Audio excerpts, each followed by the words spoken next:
이어서 간추린 소식입니다. 농림축산식품부는 8일 열린 농업재해대책심의위원회에서 벼멸구 피해를 농업재해로 인정하기로 하고 본격적인 지자체 피해 조사를 실시한다고 밝혔습니다. 농식품부는 벼멸구 피해 벼와 집중호우에 따른 수발화 피해 벼를 전량 매입하기로 결정하고 농작물 재해보험에 가입한 농가는 손해평가를 거쳐 수확 감소분에 해당하는 보험금을 신속히 지급할 예정이라고 밝혔습니다. 아울러 농가 피해 규모에 따라 농약대와 대파대, 생계비 등도 지원하기로 했습니다. 농가 경영 안정을 위해 추가 자금이 필요한 경우에는 금리 1.8%의 재해대책 경영자금 융자 등을 지원할 계획입니다. 농촌진흥청이 환절기 면역력이 약해진 송아지가 바이러스나 세균에 노출되면 질병에 걸릴 확률이 높다며 건강관리에 각별한 주의가 필요하다고 강조했습니다. 송아지 호흡기 질환을 예방하려면 우선 백신 접종을 통해 바이러스 감염을 막아야 합니다. 3개월령 이상 송아지에겐 호흡기 혼합 백신을 1차 접종하고 4주 간격으로 2회 접종하면 호흡기 질병 저항성을 높여줄 수 있습니다. 어린 송아지들에게는 비타민과 미네랄 등을 충분히 급여해 영양소가 부족하지 않도록 해야 합니다. 찬바람이 우산에 유입되지 않도록 보온 유지에도 신경 써야 하며 낮 동안에는 신선한 공기가 잘 들어오도록 환기해 쾌적한 사육 환경을 만들어줘야 합니다. 축산에 병원체가 돌지 않도록 청소와 소독을 철저히 하는 것도 중요합니다. 농림축산식품부가 10일 한우수급 안정 및 발전 대책 TF 첫 회의를 개최했다고 밝혔습니다. TF는 지난 9월 민당정 협의회에서 발표한 한우수급 안정 및 중장기 발전 대책에 따라 구성됐습니다. TF에는 농식품부와 한우 생산자 단체, 농협경제지주, 한국농촌경제연구원 등 총 20여 명이 참여합니다. 이번 첫 회의에선 과제별 추진 현황을 점검하고 앞으로의 추진 일정 등을 논의했습니다. 앞으로 협의체는 한우 소비 촉진과 사료 구매 자금 상환 기한 연장, 암소 만마리 추가 감축 방안 등의 세부 과제 추진 사항을 매달 점검할 예정입니다.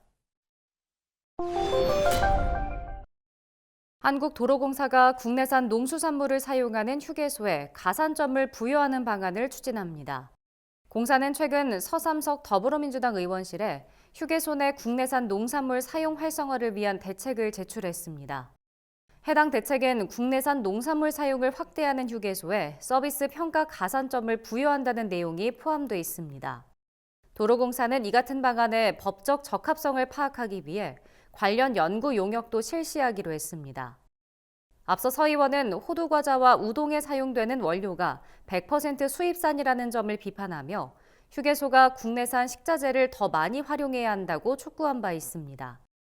이후 도로공사는 서삼석 의원실과 여러 차례 간담회를 진행하고 관련 대책을 마련하겠다고 약속했습니다. 농식품부가 집중호우와 고온 등으로 피해를 입은 가을 배추 농가의 작황을 회복하기 위해 민관 협력으로 영양제를 지원하고 있다고 밝혔습니다. 농협은 9월 25일부터 사업비 6억 원을 투입해 계약 재배 농가에 약재와 비료를 최대 30%까지 할인해 공급하고 있습니다. 가락시장 도매법인도 재해를 입은 가을 배추 주산지에 5억 원 상당의 약재를 공급하기로 했습니다.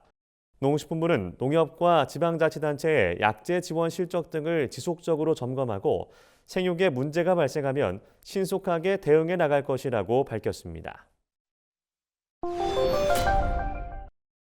전라북도와 전북 14개 시군이 내년부터 농민 공익수당 지급 대상을 농가에서 농민으로 확대하는 개편안을 추진한다고 밝혔습니다. 개편안은 기존 한 개 농가당 60만 원이던 지원을 농민 1명당 30만 원으로 조정하는 내용을 담고 있습니다. 다만 1인 가구의 경우 현행대로 60만 원을 지급합니다. 2인 이상 가구에는 농민 1인당 30만 원씩 지원해 가구 내 인원이 4명일 경우 총 120만 원을 지급한다는 계획입니다. 전북도 관계자는 이번 개편안이 확정되면 내년 추가 경정 예산을 통해 예산 부족분을 충당할 예정이라고 밝혔습니다. 전라남도가 쌀값 하락과 잦은 재해 등으로 어려움을 겪는 벼 재배 농가의 경영 안정을 돕기 위해 벼 경영 안정 대책비를 지급한다고 밝혔습니다. 신청 대상은 전남에 주소를 두고 지역에서 1,000제곱미터 이상 직접 벼를 재배하는 농가로 지급 한도는 농가당 2헥타르입니다. 지급 신청은 오는 25일까지 가능하며 주소지 읍면동 행정복지센터에서 할 수 있습니다. 지원금은 12월 경작 규모에 따라 직불금 형태로 지급할 계획입니다.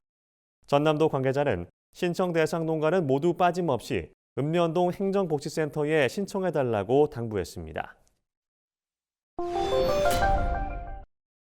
김돈곤 청양군수가 충남 청양 지천댐 건설 문제에 대한 환경부의 대책이 부족하다며 건설을 반대한다는 입장을 밝혔습니다.